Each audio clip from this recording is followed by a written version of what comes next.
njya mbikora nana harangije mara iminsi ntamwitaba nyina akamamagara simwitabe uza amagambo yanutse yarambwiye azanamo ibintu by'amoko ndapfuye ngo kuse telefone yangirisha yarantutse biranambabaza mundere telefone y'amasava ariko ngo warugutuye Yesu we ndavuga ashaka akazuza ibintu nyine yawe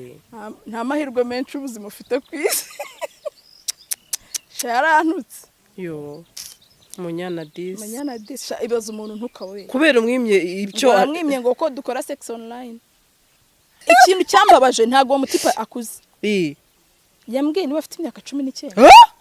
nawe afite 20 ayishwa nukuri kw'Imana erega mfite chat yanjye nawe nuko phone ntawe nzanye hano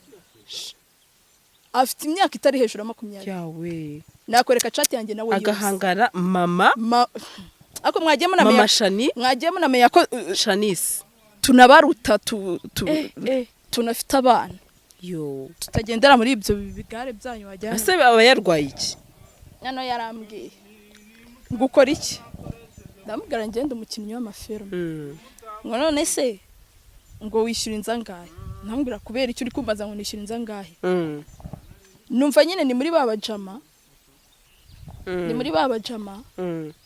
babazi yuko ngo azaza ngo akakwishyura inza amezi 2 mukajya mufata amafoto nta mafoto niyo amavideo sinzi ukuntu babigenza iyo mpano ntayo ndagira iri mu ntebe urumva ndavuga sha yega aba diaspora muri beza pe muranadufana turanabakunda turababona cyane comment zanyu ku rusobe muri papa safa turababona mu rusaro turababona ariko rimwe na rimwe aba diaspora icyo kintu ntago tujye tucyumereza yego ariko yine mfasha zaranga ufasha urwungi rwanjye ubu ngo murashaka amafoto ndumiwe ko kwibaze n'ukuri kw'Imana hanyuma mama Savatire kanisomere chat zanjye nawe yakanze nzibasomere byamwumve neza ukuntu dufite ibibazo by'abasazi yawe bintu nyamara isigiye kurangira ariko izanarangira umunyana rwose baragije ati aragutuka koko sha yarantutse yarambwiye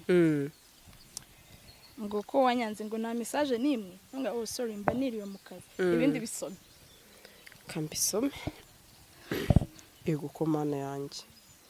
ngo bite sinarinzi kuri ikigoryi n'umusega niyo mpamvu uri single mom kandi uzahura uri fake wa ego mana yanjye ngo wa mutukazi we ndapfuye